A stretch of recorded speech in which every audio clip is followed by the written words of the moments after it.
A democracy is a form of government in which the power lies with the people. In a monarchy, countries are ruled by monarchs. Monarchies are usually hereditary, that means power passes on from the parent to the child. The monarch has absolute power over the people. A dictatorship is when a country is ruled by a single person or small group of people with absolute power over the people. The people have no rights. Democracy is a system of governance in which the power lies with the people. A democratic country is either ruled directly or indirectly by the people. Most democracies like India are indirect democracies. In an indirect democracy, citizens elect representatives from among themselves to form the government. The ancient Greeks were some of the first to practice democracy. Athens, a city-state in ancient Greece, was one of the first democracies in the world. It was a direct democracy where the citizens did not elect representatives, but instead they participated directly in the government. Today, India is the world's largest representative democracy. What are the features of a democracy?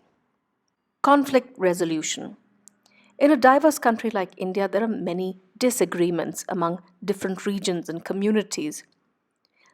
Sometimes they can lead to conflicts, and in such cases, it is the responsibility of the government to step in and resolve the conflict. Accountability. That means the governing party is responsible or is answerable for one's actions. The elected leaders are answerable to the people. If they are corrupt, inefficient, incompetent, they should be replaced or punished. Participation of the people. In a democracy, the people participate in forming the government. Thus, elections are an important part of a democracy. Separation of powers. In a democratic government, power is not concentrated in one body. In India, power is divided between legislature, executive, and judiciary. This is done to ensure that the branches keep a check on one another and to ensure that none of them misuses the power. Equality and justice. Equality is the most important feature of a democracy. Fundamental rights. A democracy ensures that all citizens have certain basic or fundamental rights. India has a government which is partly federal and partly unitary.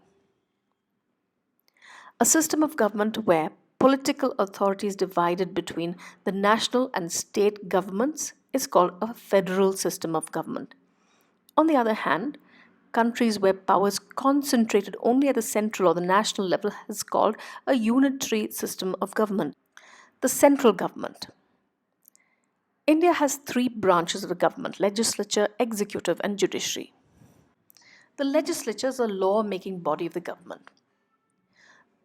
The legislature in the central government is called the parliament.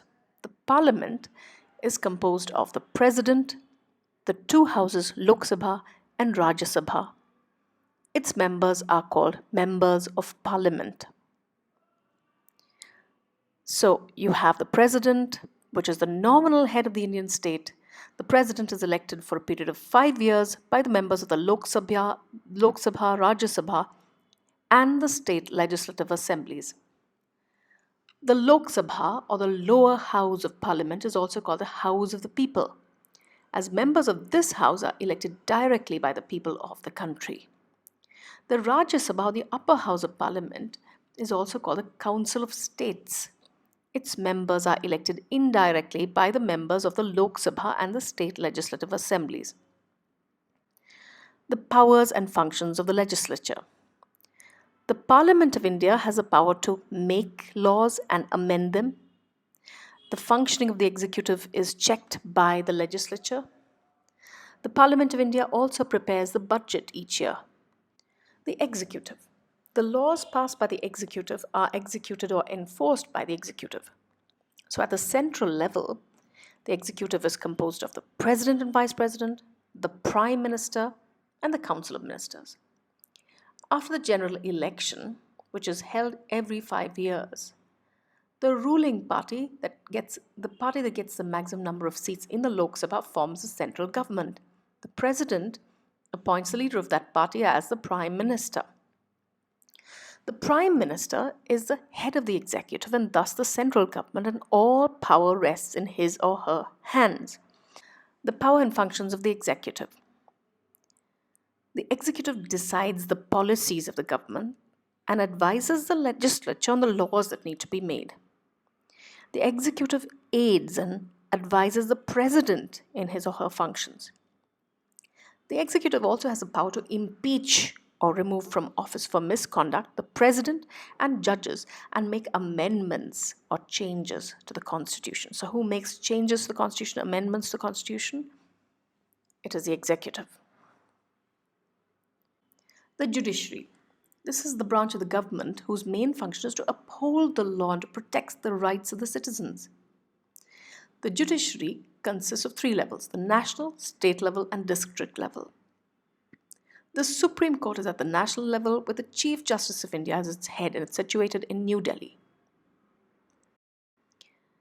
The state governments. The structure of the state governments is similar to the central government.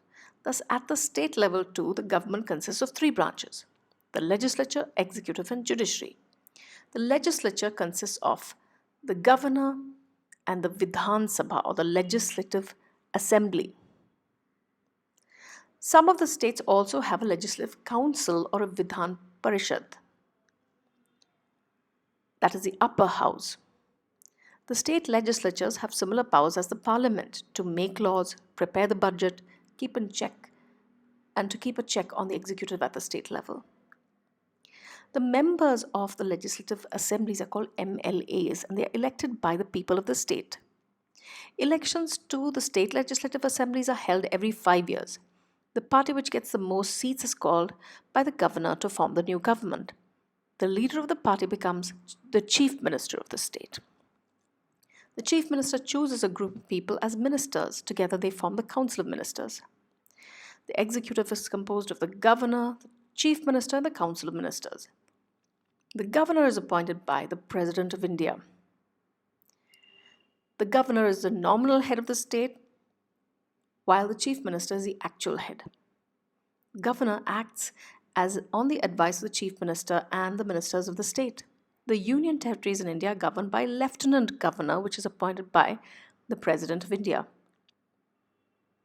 The judiciary consists of the high courts at the state level, district courts at the district level. The division of power between central and state governments.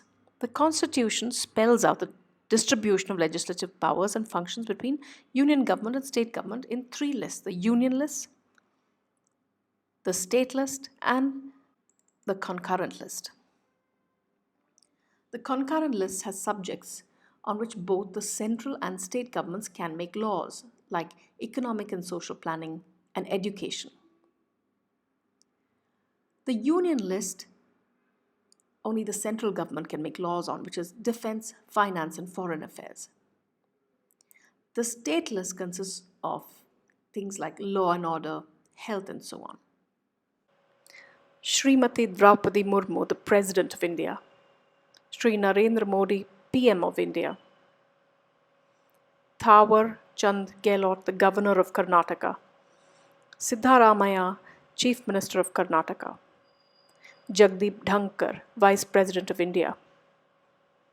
Dhananjay Y. Chandrachud, Chief Justice of India.